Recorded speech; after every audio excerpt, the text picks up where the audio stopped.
Good morning, everyone, respected principal, teachers, and my dear friends. My name is Ayushman Nanda, and today I am here to say a few words about the Constitution, its necessity, and its key features. First of all, the question arises to mind: what is the Constitution? The Constitution, in essence, is the fundamental law of a country which ensures the layout of the groundwork of the government to ensure that all citizens are being provided safeguard of their rights and their rights of the fundamental, which they can use to stay safe. Next, the question rises to mind: why do we need a constitution? The constitution serves several purposes to a country. First of all, it serves as a set of rules which lay out the basic of a country as the kind of country that we as citizens want to live in and aspire to live in. Or another way, you can put it that the constitution defines the nature of a society. In second reason, why the constitution is important is because it defines the political system of a country. The constitution defines the democracy. India is a democratic country and we shall vote to elect our representatives and they shall use that power responsibly to execute power on our behalf. But there is always a possibility that they might misuse their authority and use power irresponsibly, and the constitution usually provides safeguard against this. The next reason is very important. It is to save us from ourselves.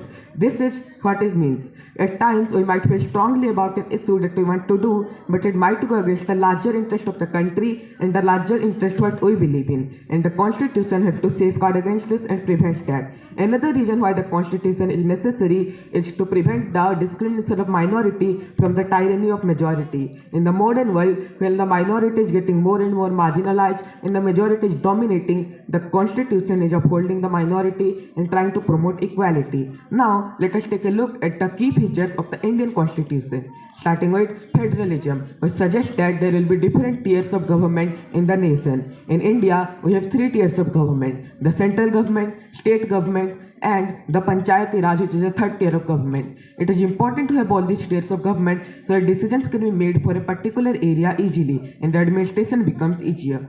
Next up is the parliamentary form of government. India is a democratic country, so we select our leaders by electing and voting. And the Indian Constitution guarantees universal adult franchise under Article 326, which suggests that every citizen of the country above the age of 18 or 18 has the right to vote irrespective of their caste, creed, religion, gender, or social background, and they are free to vote. Next is the separation of power. In India, we have three organs of government: the legislature, the executive, and the judiciary. The legislature is the system of the representatives which make laws and understand the country. The executive is a small group of people who are responsible for implementing the laws made by the judiciary and the legislature all over the country. The judiciary is the system of courts in the country. The constitution says that all these organs should exercise differently in power so that they can act as check on each other and balance the power between all three so that one branch does not become dominant. Next is secularism.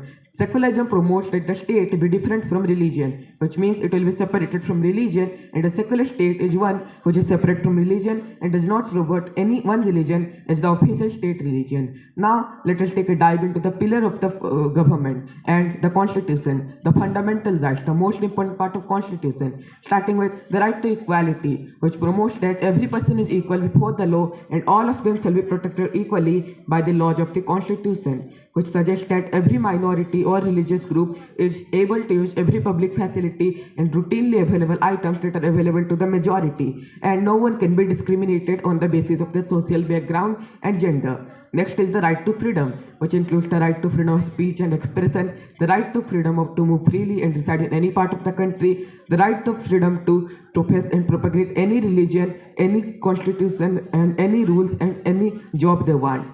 Next is the right to go against exploitation. The Indian Constitution prohibits human trafficking, forced labor, and employment of children under the age of 14, which comes under the right to go against exploitation. The next is right to freedom of religion. Every person in India has the right to pursue any religion they want at any point of their life they want because it is their choice to profess any religion. The next is the right to cultural and educational rights, which state that any minority religion or linguistic can set up their own educational institutions in order to preserve their own culture and not let it die. And the final but not least is the right to constitutional remedies, which suggests that if a person believes that her or his rights have been violated by the state or the government, she or he can go to the court and seek for justice.